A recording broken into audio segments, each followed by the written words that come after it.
Assalamualaikum warahmatullahi wabarakatuh.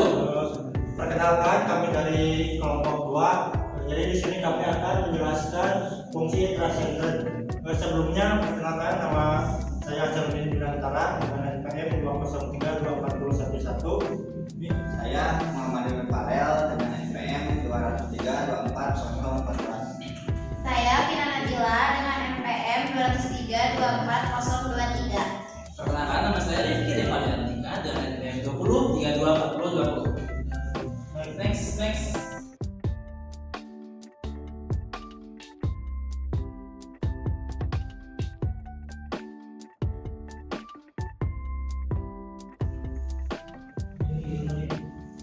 Lanjut ke latar belakang.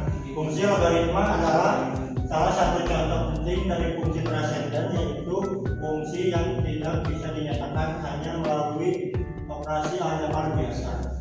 Fungsi logaritma pertama kali dikembangkan pada awal abad ke-17 oleh John Napier dan Heinrich Briggs sebagai alat bantu untuk menyederhanakan perhitungan perkalian dan pembagian menjadi penjumlahan dan pengurangan.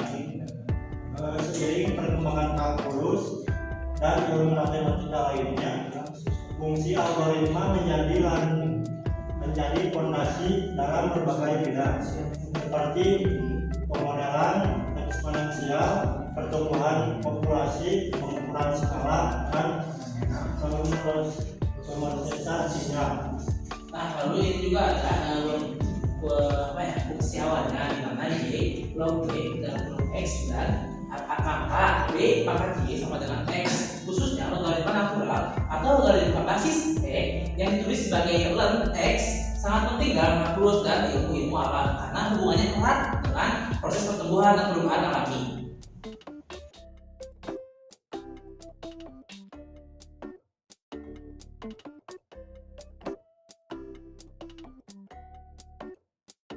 Kegunaan fungsi logaritma dalam ilmu alam dan teknik: pertama, menjelaskan fenomena peluruhan eksponensial seperti peluruhan radioaktif atau pendinginan. Yang kedua, mengukur tingkat intensitas dalam skala logaritmik seperti skala Richter, gempa, desibel, bunyi, dan pH keasaman. Dalam ilmu matematika dan kalkulus, turunan dan integral fungsi logaritma digunakan dalam penyelesaian berbagai masalah kalkulus. Penting dalam penyelesaian persamaan diferensial dan analisis limit. Penggunaan fungsi logaritma dalam ekonomi dan statistik digunakan dalam regresi logaritmik untuk menganalisis hubungan non linear, memudahkan analisis data besar, membuat eksponensial menjadi linear. Lalu yang terakhir dalam ilmu komputer dan juga informasi, logaritma ini biasanya dipakai dalam kompleksitas algoritma, misalnya O log N. Lalu dapat digunakan juga dalam teori informasi dan kriptografi.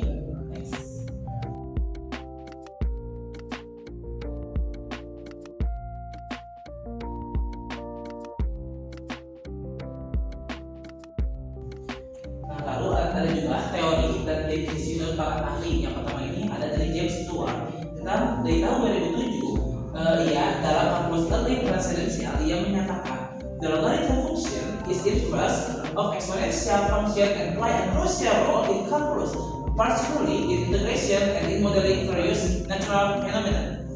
Fungsi logaritma adalah inverse dari fungsi eksponensial dan memainkan peran penting dalam kalkulus, khususnya dalam integrasi dan dalam pemodelan berbagai fenomena alami.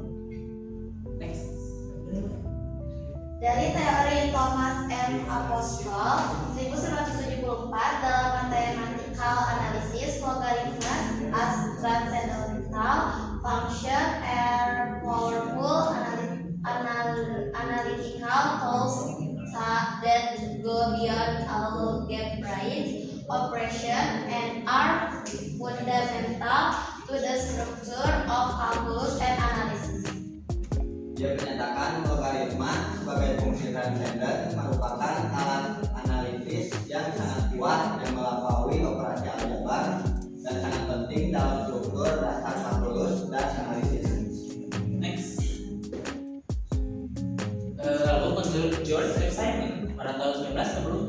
dalam kalkulus with underlying geometry yang menyatakan the logarithm function appear in wide variety of real world application due to its ability to convert multiplication into an addition, exponential into linear relationship, and complexity into simplicity.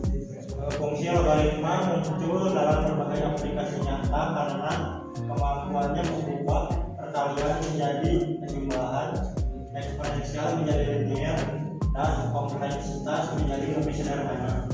Next. Menurut Leonhard Euler, ahli matematika yang juga memberikan kontribusi besar dalam menyatukan logaritma natural dengan bilangan i. Natural logarithms are of central importance because they connect differential and integral calculus with exponential function. Dia menyatakan logaritma alami sangat penting karena menghubungkan kalkulus diferensial dan integral dengan fungsi eksponensial. Nah, kesimpulannya, fungsi logaritma ini sebagai fungsi transenden memiliki peran yang sangat penting dalam teori dan aplikasi.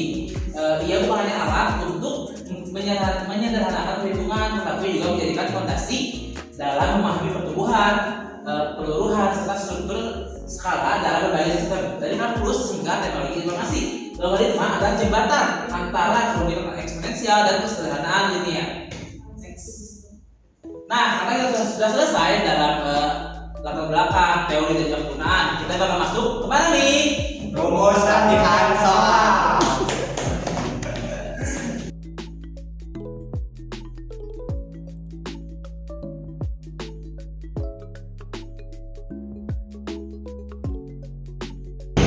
Oke, kemarin kita udah belajar tentang fungsi transenden, logaritma. Terus kita sekarang masuk ke rumus dan contoh soal. Oke, kita.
Oke, yang pertama yang kemarin itu ada logaritma asli. Itu rumusnya yaitu 10 konstantanya 10 log pangkat A. Kalau misalkan di logaritma transenden itu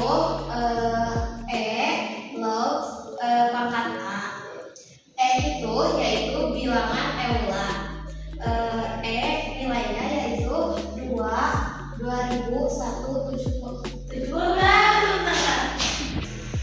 Sob. Yang kemarin itu ada logaritma asli. Logaritma asli itu ada konstantanya 10 log pangkat A. Kalau di logaritma transenden itu ada log pangkat A. Itu yaitu bilangan Euler. Nilai yaitu 2178. Terus dari logaritma kita akan masuk ke di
Jadi kalau misalkan diintegralin logaritmanya yaitu integral x dipangkat n dx. Itu nilainya akan positif karena x lebih besar dari 0.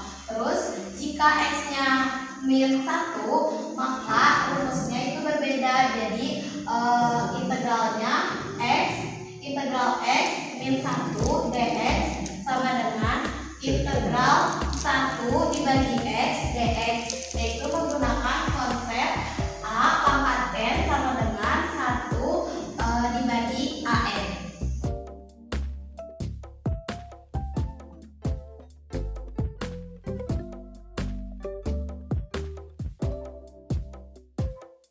Logaritma transenden logaritma juga mempunyai sifat-sifat, yaitu ada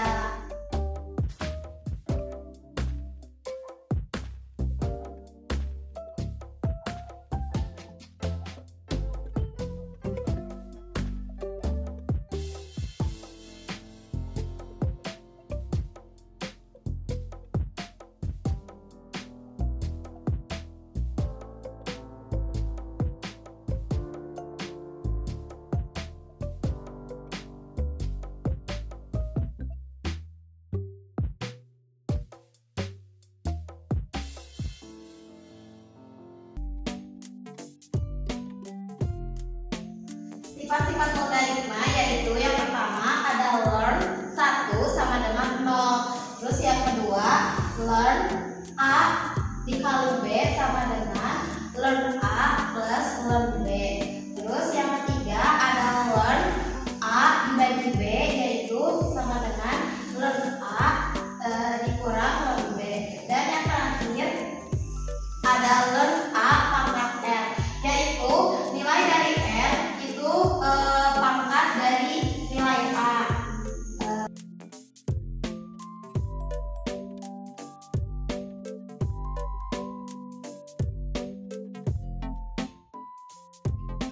Terus logaritma juga mempunyai turunan, yaitu turunan logaritma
learn x sama dengan integral 1 x 1 dibagi t dikali dt dikali x lebih besar dari 0.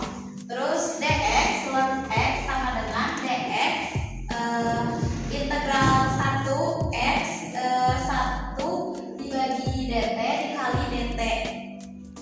Terus ada juga dx learn x sama dengan 1ax turunannya.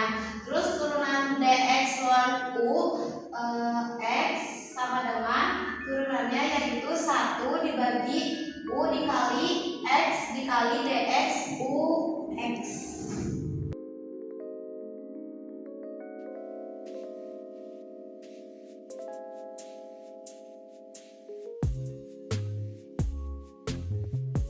Oke, tadi aku udah ngejelasin rumus logaritma. Sekarang kita masuk ke contoh soal. Contoh soal yang pertama yaitu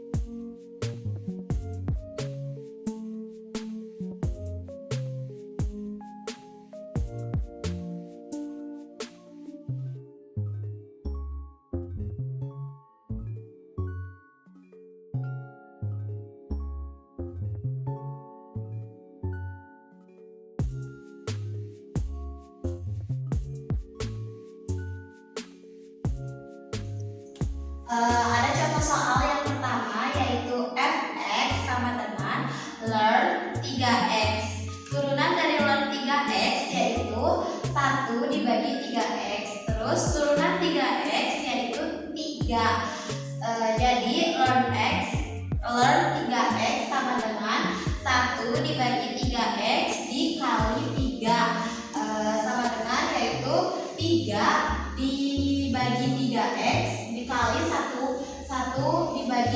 dibagi x, sama dengan hasilnya yaitu 1 per x. Oke, kita masuk contoh soal yang kedua.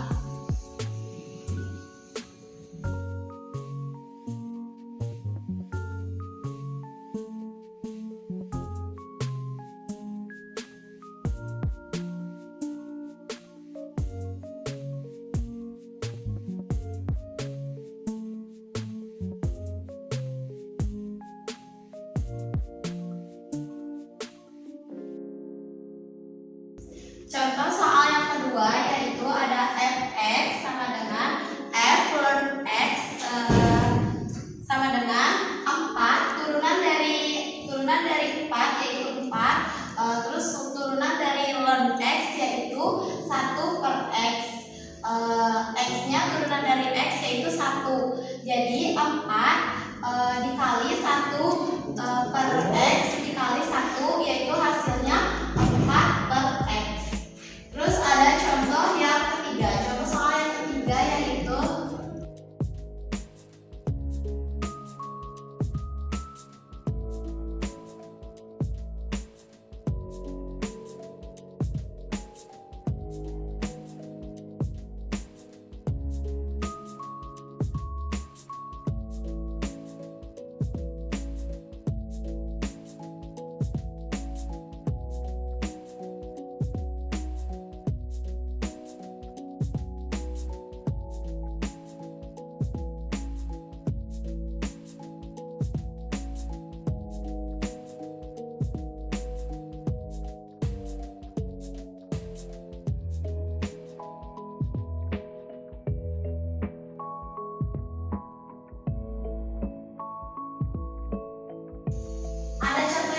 yaitu fx sama dengan learn ada tanda mutlaknya yaitu x pangkat 2 ditambah 2x. Jadi kalau misalnya ada tanda mutlak kayak gini, konsepnya bakalan berbeda, yaitu jadinya f aksen x sama dengan ada 1 dibagi x pangkat 2 plus 2x dikali 2x plus 2, sama dengan yaitu 2x plus 2 dibagi x pangkat 2 ditambah 2x sama dengan 2 dibagi x2. Jadi hasilnya 2 dibagi x2. Next kita masuk ke contoh soal yang keempat.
cos 4x plus 2 dibagi sin 4x plus 2 dikali 4 sama dengan 4 kali kotan 4x plus 2. Terus kita masuk ke contoh soal yang ke-6.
Contoh yang ke-6 yaitu fx sama dengan ln akar x sama dengan x, yaitu turunan ln x yaitu 1 per pangkat x. Nah, dari turunan x yaitu x-nya, turunan x-nya yaitu 1 x akar 1 x pangkat 1 per 2 sama dengan 1 per 2 dikali x pangkat 1 per 2, yaitu sama dengan hasilnya 1 per 2 dikali x 1 per akar 1 per 2. Terus di sini karena ada akar x, yaitu maka ke bawahnya f aksen x sama dengan turunan ln x yaitu 1 dibagi akar x dikali 1 per 2 dikali x pangkat 1 per 2 sama dengan